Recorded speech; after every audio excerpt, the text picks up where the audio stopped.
Abuse of supervisory power.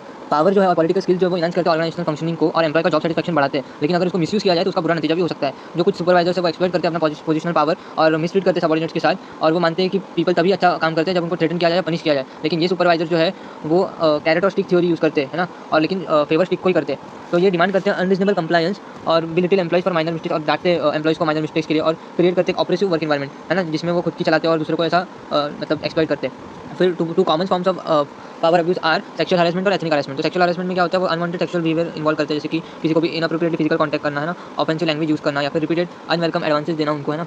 तो ये सारे बिहेवियर जो है वो हॉस्टाइल होते हैं और फिर इंटिमेट करते हैं वर्क प्लेस को, जिसकी वजह से फिर विक्टिम की जॉब परफॉर्मेंस को नेगेटिवली अफेक्ट होता है और फिर जॉब सैटिस्फैक्शन के ऊपर भी उसका बुरा असर पड़ता है, ठीक है? तो इसकी वजह से ऑर्गेनाइजेशन को भी हार्म हो सकता है और ब्रॉडर लेवल पे। फिर एथनिक हैरेसमेंट में क्या होता है कि वो लोग मिसट्रीटमेंट करते हैं बेस्ड ऑन द रेशियल और एथनिक बैकग्राउंड, मतलब किस बैकग्राउंड और किस रेस से बिलॉन्ग करते हैं उसके ऊपर एथनिक जोक्स मारना या फिर उनको एक्सक्लूड कर देने का सोशल इंटरेक्शन से, ये सारी चीज़ें।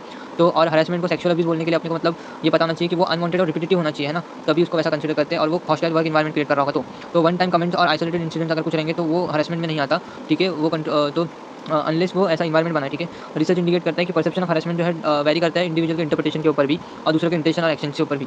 तो बोथ मैन एंड वुमेन दोनों को ही विक्टिम्स देखा गया है सेक्सुअल हैरेसमेंट में। तो ये मिसकंसेप्शन है कि सिर्फ वो अफेक्ट वुमेन को करता है, ऐसा नहीं है। तो सेक्सुअल हैरेसमेंट जो है इल्लीगल है हर कंट्री में, है ना? बहुत सारी कंट्रीज़ में और वो लीगल कॉन्सिक्वेंसेस नतीजा दे सकता है उसका परपेट्रेटर को भी और ऑर्गेनाइजेशन को भी। तो ऑर्गेनाइजेशन अगर फेल होते हैं एड्रेस करने को हैरेसमेंट लायबिलिटीज़ को और इंडायरेक्ट कॉस्ट उनको भुगतना पड़ सकता है, ठीक है? सच है डिक्राइज एम्प्लॉय मॉरल भी हो सकता है, परफॉर्मेंस भी गिर सकता है एम्प्लॉय का और इसकी वजह से ऑर्गेनाइजेशंस को स्ट्रिक्ट एंटी हैरेसमेंट पॉलिसीज बनाना जरूरी है और मेंटेन जीरो टॉलरेंस स्टैंस है, उनको टॉलरेट नहीं करना चाहिए सब चीज़ें।